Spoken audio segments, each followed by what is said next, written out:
안녕하십니까? 2021년 서울문화재단 생활문화기획자 아카데미에 오신 여러분을 환영합니다. 저는 서울연구원에서 문화정책을 연구하는 백선혜라고 합니다. 생활문화 관련 연구를 수행한 경험으로 이런 귀한 자리에 서게 되어 굉장히 영광으로 생각하고 있습니다. 오늘 저는 서울시 생활문화 정책의 흐름과 방향이라는 주제로 서울시 생활문화 정책의 수립 배경과 진행 상황, 향후 방향을 간략히 말씀드리고자 합니다. 여러분께서 서울시 문화시정의 관점에서 생활문화 정책의 의의와 역할을 이해하시는 데 도움이 되기를 바랍니다. 차례는 다음과 같은 세 파트로 구성되어 있습니다. 파트 1은 서울시 문화정책의 흐름을 주제로 문화정책의 태동기부터 생활문화정책의 출현까지 전국적 상황과 서울시의 상황을 주요 법령과 계획 중심으로 살펴보도록 하겠습니다. 문화정책의 영역이 광범위하므로 지역문화 및 생활문화와 관련이 있는 내용을 중심으로 정리하였습니다. 파트 2는 서울시 생활문화정책의 시기별 특징을 주제로 2016년 수립된 생활문화 활성화 기본계획을 중심으로 생활문화 정책의 형성 배경과 계획의 내용을 살펴보고 현재 진행되고 있는 방향성 전환 모색 과정을 살펴보겠습니다.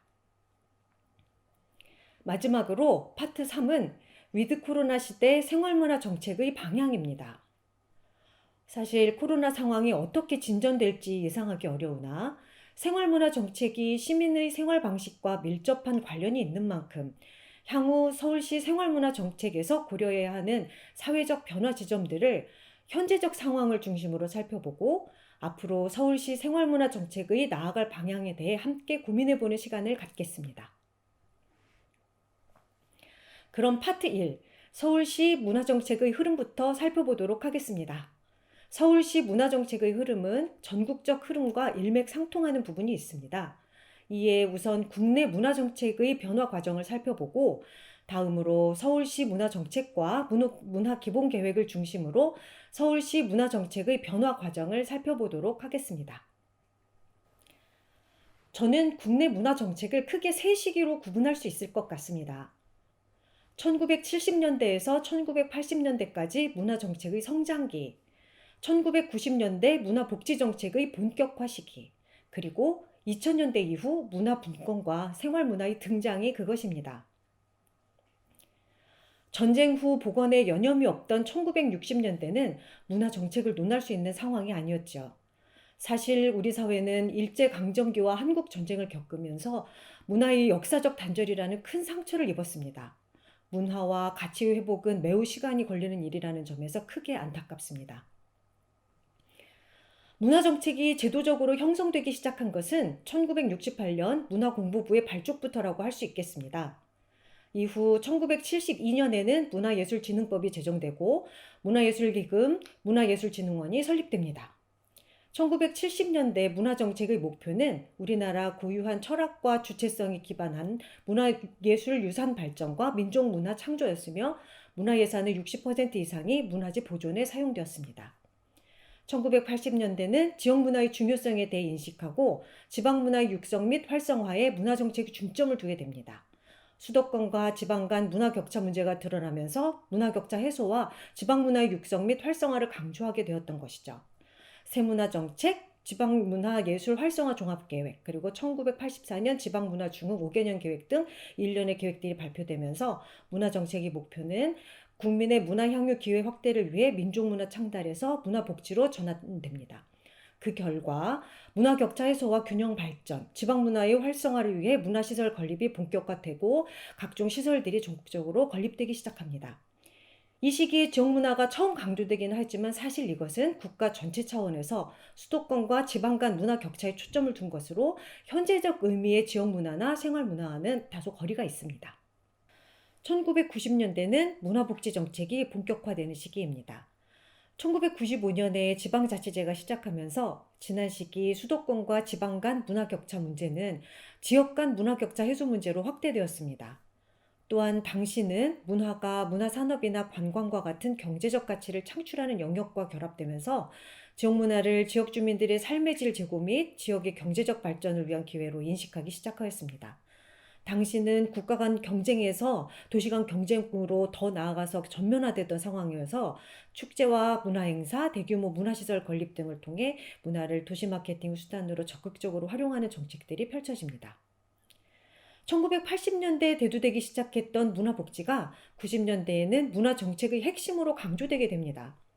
1996년에 문화체육부의 문화복지기획단을 설치 운영하고 문화복지 중장기 실천계획, 삶의 질 세계화를 위한 문화복지 기본구상 등을 발표합니다. 또한 1998년 발표된 새 문화관광정책은 창의적 문화복지국가 건설을 목표로 하고 있으며 문화복지의 실질적 구현을 통한 삶의 질 향상을 중점 과제로 제시하기에 이릅니다. 이처럼 90년대는 문화복지의 실질적 구현이 문화정책의 핵심 과제로 부각된 시기입니다. 이를 실현하기 위해 읍면동 단위의 작은 도서관과 문화의 집이 설립되고 시군구 기초생활권역별 인구 10만 명당 1개소의 공공도서관 설립, 그리고 문예회관, 박물관, 미술관, 대중예술공연장 등 다양한 문화 인프라가 전국적으로 확충되기 시작하였습니다. 문화시설을 전국적으로 설치함으로써 지역경제 활성화와 문화격차 해소를 통해 삶의 질을 제고한다는 문화인프라 주도 정책이 90년대를 관통한다고 할 수 있습니다. 2000년대 이후는 지방 분권과 지역 균형 발전 관점에서 지역문화 정책이 본격적으로 강조되고 있습니다. 지역문화 활성화에 대해 관심을 환기하기 위해 2001년을 지역문화의 해로 지정하고 문화환경 가꾸기, 마을 만들기 사업 등을 추진합니다. 지역문화 정책의 범위가 문화시설 확충을 넘어 지역의 문화 환경과 역량 강화로 확대되기 시작한 것입니다. 또한 국가적 차원에서 문화시설의 균형적 배치와 지역의 문화 역량 강화를 강조하면서 광주 아시아 문화 중심 도시 조성과 같은 지역의 문화 거점을 조성하는 사업을 추진하게 됩니다. 당시 지역의 문화 역량 강화에 대한 강조는 문화비전 중장기 계획, 창의한국, 지역문화 발전 방안 등 계획에 반영되어 있습니다. 지역문화 정책이 진전되면서 기존의 문화 인프라와 환경적 접근이 국민 개개인의 권리 차원으로 확대됩니다. 2013년 제정된 문화기본법에는 모든 국민이 문화 표현과 활동에서 차별을 받지 않고 자유롭게 문화를 창조하고 문화활동에 참여하며 문화를 향유할 권리가 있음을 천명하고 국가와 지방자치단체가 국민의 문화권을 보장할 책무가 있음을 제시하였습니다. 지역의 문화적 역량과 국민 복지라는 관점에서 지역문화 정책이 확립되어 가면서 생활 속 문화향유 기반 조성, 즉 생활문화 정책이 독립적 분야로 발전됩니다. 2014년 제정된 지역문화진흥법에는 지역문화진흥의 기본 원칙으로 지역 간의 문화격차 해소와 지역문화 다양성의 균형 있는 조화, 지역 주민의 삶의 질 향상 추구, 생활문화가 활성될 수 있는 여건 조성, 지역문화의 고유한 원형의 우선적 보존 등을 제시하고 있습니다. 특히 생활문화는 지역의 주민이 문화적 욕구 충족을 위하여 자발적이거나 일상적으로 참여하여 행하는 유형무형의 문화적 활동을 의미하는 것으로 규정되었고 이 법을 통해 생활문화 활동 및 생활문화시설을 지원하는 근거가 마련되었습니다. 2018년 발표된 문화비전 2030에는 문화정책의 목표로 개인의 문화적 삶 활성화와 일과 삶의 균형을 제시하고 있습니다. 이처럼 우리나라의 문화정책의 대상은 국가 전체에서 지역, 일상생활, 그리고 개인으로 구체화되는 과정을 거치고 있습니다. 이제 서울시의 문화정책 변화 과정을 살펴보겠습니다.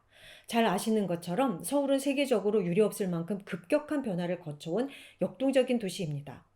1960년대 이후부터 1990년대 중반까지는 경제 성장과 도시화를 거치면서 외형적으로 크게 성장하는 성장기로 규정할 수 있겠습니다. 1995년 지방자치제가 본격화된 이후 도시 관리 방식이 전환되는 것을 볼 수 있는데요. 성장형 도시에서 인간형 도시로 전환되는 것이 그것으로 자동차 중심에서 보행자 중심의 사업들이 시작되고 걷고 싶은 거리 만들기, 문화의 거리, 역사문화 탐방로 등이 이 시기에 조성되었습니다. 인사동 및 대학로 문화지구 지정, 북촌 한옥마을 보존 등 장소의 정체성을 살리는 도시 정책도 강조되었습니다. 2002년 월드컵을 계기로 서울시는 문화에 대한 관심이 특히 높아졌습니다. 도시 행정적으로는 도시 혁신을 통해 도시의 효율과 경쟁력 극대화를 강조하였지만 문화적으로는 청계천 복원과 서울광장, 서울숲 조성 등 문화적 도시 재생과 복원이 중점 사업으로 추진되었습니다. 그러나 서울의 눈부신 외형적 성장 이면에는 서울 시민의 삶의 질 문제가 있었습니다. 2000년대 초반 서울의 경제 규모는 세계 10위권에 도달하였으나 영국의 경제 분석 업체인 이코노미스트 인텔리전스 유닛이 당시 도시의 생활 여건을 평가한 결과에 따르면 서울이 세계 127개국 중 55위에 불과하다는 결과가 나왔던 것입니다. 당시 아시아권에서는 도쿄가 11위, 오사카가 20위, 홍콩이 40위 등으로 서울보다 높은 평가를 받았었죠.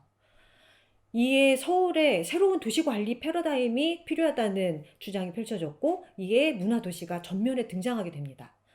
즉, 21세기는 사람과 기업이 도시를 선택하는 무국경 시대고, 서울의 경쟁력을 위해서는 세계의 자본과 인력을 끌어들일 수 있는 도시의 매력이 필수적이라는 것입니다. 그리고 도시 매력성의 핵심 키워드로 문화가 등장하였습니다. 이러한 맥락에서 서울시 최초의 문화기본계획이 2006년 발표되었습니다. 문화로 행복한 서울을 위한 비전 2015 문화도시 서울이 그것인데요. 제목에서 알 수 있는 것처럼 문화적인 도시 환경 조성을 목표로 하고 있습니다. 앞서 살펴본 것처럼 2000년대 초반의 문화에 대한 이해는 도시 발전을 위한 성격이 강했고, 이것이 문화기본계획에도 그대로 반영되었다고 할 수 있습니다. 서울 시민의 삶의 질 향상을 말하고 있지만 시민 개개인의 영역보다는 서울시 전체적인 관점에서 이해되었던 것입니다. 이에 문화도시의 영역을 문화예술, 문화공간, 문화복지, 문화산업, 시민문화 등 5개 영역으로 나누고 세부 목표와 사업을 제시하고 있습니다. 문화복지 영역과 시민문화 영역에서 생활여가 및 문화 커뮤니티 확대를 강조하고 있지만 주된 정책의 추진 방향은 생활권 문화공간과 문화시설 확대, 지역 내 공공시설을 커뮤니티 공간으로 제공하는 것과 같은 인프라 제공이 강조되고 있습니다. 시민문화 영역에서 일부 문화공동체 활동이 나타나고 있지만 주된 관심은 문화자원봉사 등의 활동에 집중되어 있었습니다. 제1차 문화기본계획은 문화복지와 도시 경쟁력을 중심으로 문화 인프라 확충과 문화 향유 기회 제공을 강조하던 당시의 문화 정책적 여건이 충실히 반영된 결과라고 할 수 있습니다. 그러나 계획의 연한인 2015년이 가까워질수록 새로운 문화 이슈를 반영한 새로운 계획의 필요성이 높아졌습니다. 앞서 살펴본 바와 같이 우리나라의 문화 정책이 발전하면서 국민의 문화적 권리와 주체화를 강조하고 지역 문화 또는 생활 문화의 활성화가 중시되었으며 국제적으로는 문화 다양성이 강조되는 등 새로운 문화 이슈들이 발생하던 상황이었던 것이죠. 그리하여 서울시는 2013년부터 제2차 문화기본계획 수립을 위한 준비에 돌입하게 됩니다. 기본구상 수립 이후 총 55회에 이르는 전문가 및 시민 라운드 테이블, 그리고 토론회, 검토회의 등 지난한 과정을 거쳤고요. 2016년에 제2차 문화기본계획을 발표하게 됩니다. 2016년에 서울시가 발표한 제2차 문화기본계획은 시민이 만들어가는 행복한 문화도시 비전 2030 문화시민도시 서울이라는 타이틀을 가졌고, 흔히 2030 서울문화플랜이라고 줄여서 부릅니다. 타이틀에서부터 알 수 있듯이 제2차 문화기본계획의 가장 큰 특징은 시민 개개인이 전면에 등장하였다는 것입니다. 1차 계획은 서울이라는 도시가 주인공이었고, 서울시청이 문화환경을 조성하는 주체이고, 서울 시민은 조성된 환경의 수혜를 받고 향유하는 대상이라는 관점이 깔려 있었다면, 2차 계획은 시민 행복을 위해 시민 개개인이 주인공이며 시민이 주체적으로 문화 환경을 만들어가는 주체가 강조되었고요. 서울시는 이를 뒷받침하고 지원하는 협치와 조정 역할을 한다는 관점이 깔려 있었던 것입니다. 기본계획의 명칭을 문화도시에서 문화시민도시로 변경한 것도 이러한 맥락에서 이해할 수 있습니다. 시민 개개인을 중심에 놓고 수립한 계획의 특성은 2030 서울문화플랜의 구조에서 극명하게 드러납니다. 즉 계획의 체계를 보면 문화를 둘러싼 일반적인 도시정책 영역 차원의 구분이 아니라 개인을 중심에 놓고 그 영역이 확장되어 가는 관점, 즉 개인, 공동체, 지역, 도시, 행정의 차원으로 계획을 구조화하고 각 차원별로 세부 목표를 세운 것을 볼 수 있습니다. 시민의 행복을 중심으로 정책을 설계하겠다는 의지가 강하게 드러나는 것입니다. 개인 차원에서는 모든 시민의 문화적 권리가 보장되는 문화주권 도시, 공동체 차원에서는 다양한 문화가 서로 공존하는 문화 공생 도시, 지역 차원에서는 모든 지역이 문화로 되살아나는 문화 재생 도시, 도시 차원에서는 문화가 성장과 일자리의 기반이 되는 문화 창조 도시를 지향합니다. 그리고 이를 실현할 수 있는 행정체계로 시민과 전문가가 함께 만드는 문화 협치 도시를 제시하였습니다. 그리고 이에 맞춰 다음과 같은 10대 추진 과제가 제시되었습니다. 개인 차원에서는 선언적 권리에서 실질적 권리로, 그리고 시민을 객석에서 무대로와 같은 2대 과제가 제시되었고, 공동체 차원에서는 함께 즐기는 공동체에서 함께 나누는 공동체로, 배타적 공동체를 포용적 공동체로와 같은 2대 과제가, 그리고 지역 차원에서는 지역을 삶이 있는 일상의 생활문화 공간으로, 문화를 지우는 재생에서 문화를 담아내는 재생으로 등의 2대 과제가, 도시 차원에서는 역사를 보존하는 도시에서 역사를 존중하는 도시로, 우리나라 창조경제 허브에서 세계 허브로, 그리고 서울을 창의 인재와 예술인이 모이는 도시로 등 3대 과제가 제시되었습니다. 행정 차원에서는 문화 정책을 관주도에서 조정과 협치로가 제시되었죠. 이 계획은 서울시 생활문화 정책과 직접적인 관련이 있는데 자세한 내용은 다음 장에서 자세하게 다루도록 하겠습니다. 이처럼 서울시 문화기본계획은 양적 성장과 인프라 중심 문화정책에서 질적 성장, 사람 중심 문화정책으로 변화되었습니다. 문화 인프라가 획기적으로 개선되었으나 문화환경 만족도는 더디게 개선되는 상황에 대한 반성이 있었습니다.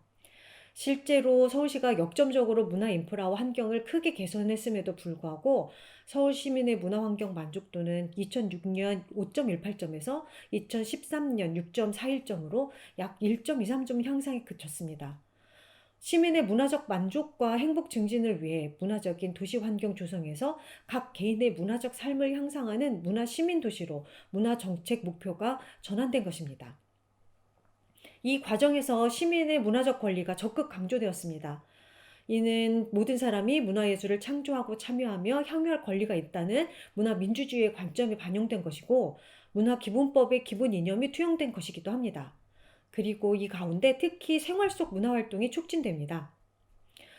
특히 객석에서 무대로를 통해 관람자가 아닌 창조자로서 시민이 주체적으로 활동하는 문화활동 지원, 시민의 주체적 문화활동을 위한 교육 참여 기반 마련이 강조되었습니다.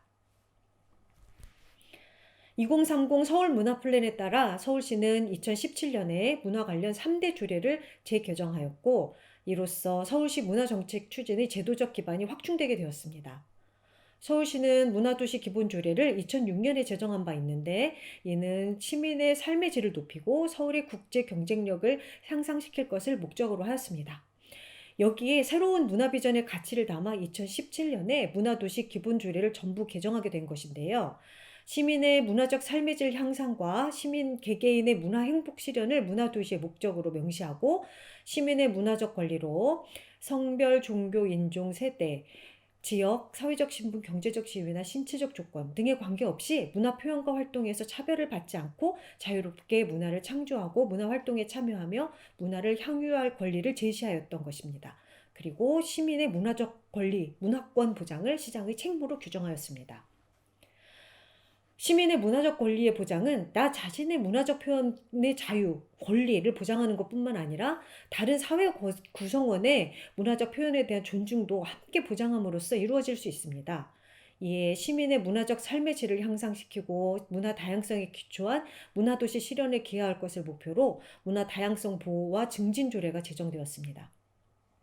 생활문화진흥조례 역시 시민의 자발적인 문화적 활동을 장려하고 시민 삶의 질 향상과 문화도시 실현에 이바지할 것을 목적으로 2017년에 제정되었고 생활문화진흥을 위한 시책 수립과 시민의 생활문화 활동 권장 보호 그리고 육성을 시장의 책무로 설정하였습니다. 이처럼 서울시의 문화 관련 조례들은 모두 시민의 문화적 삶의 질 향상을 목표에 두고 시민의 문화 행복과 문화도시 실현에 핵심 가치를 두고 있습니다. 그리고 이러한 제도적 기반 위에 생활문화 정책이 본격적으로 추진이 됩니다.